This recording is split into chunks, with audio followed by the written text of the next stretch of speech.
tournez vos Bibles en Genèse chapitre 26. Nous allons continuer. On va commencer au verset 18. Mes frères et sœurs, pas au verset 1, verset 18. Je disais tout simplement que la dernière fois, on a parcouru tout ce chapitre du verset 1 jusqu'à la fin, jusqu'au verset 35. Mais il y a des détails sur lesquels nous allons revenir à partir du verset 18. Et on va voir d'autres aspects de la vie d'Isaac qui sont des encouragements, qui sont des exhortations pour nous aujourd'hui. Donc mes frères, verset 18, il a dit quoi au verset 18? J'espère que vous êtes avec nous.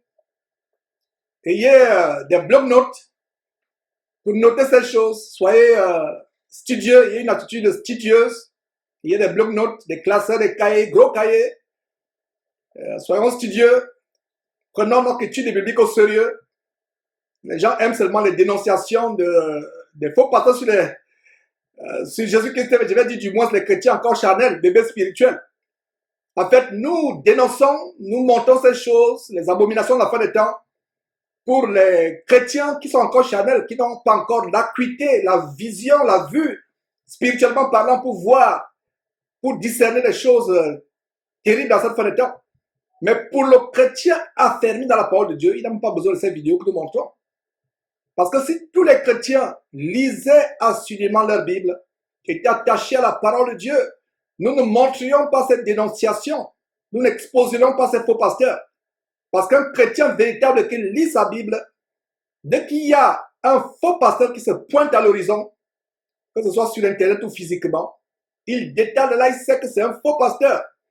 Mais nous continuons à aider les frères et sœurs qui sont faibles dans la foi ou qui manquent du discernement. Et je rends grâce à Dieu de ce que beaucoup de frères ont témoigné, frères et sœurs ont témoigné en disant, frère, je venais sur Jésus-Christ pour me détendre, voir quel pasteur on a encore dénoncé, voir quelle abomination on va encore exposer, abomination de cette fin de temps.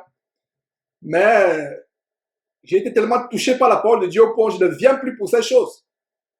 Ces choses ne me disent plus rien. Je viens maintenant pour savourer, me délecter, me nourrir de la parole de Dieu merveilleuse, infaillible et inégalable. Donc, aux amoureux de la parole de Dieu, je vous dis par anticipation, bon appétit à ce banquet. Donc, allons-y au verset 18. Il est inhabituel de commencer une section, depuis qu'on a commencé Genèse, de débuter une section en milieu de chapitre. Donc, c'est une émission exceptionnelle.